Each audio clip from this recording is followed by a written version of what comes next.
ரீசெண்டாக ஊருக்கு போனப்போ எங்கள் அம்மா பெரிய மீன் ஒன்று வாங்கியிருந்தாங்க. மீனோட சதையெல்லாம் தனியாக வெட்டி ஃப்ரைக்கு எடுத்துகிட்டு முள்ளந்தலையையும் குழம்பு வச்சிட்டாங்க.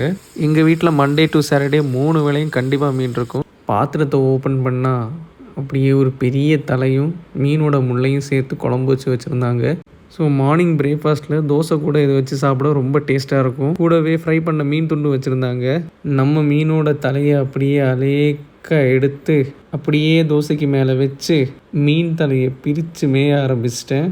இதான் மீனோட நடுமுள், இது மீனோட ஈரல். ஸோ எடுத்ததுமே கண்ணை உருவிட்டேன். அப்புறமா மீன் மண்டை மேலே இருந்த சதையை கொஞ்சமாக எடுத்து தோசை கூட ரோல் பண்ணி வச்சு சாப்பிட ஆரம்பிச்சிட்டேன்.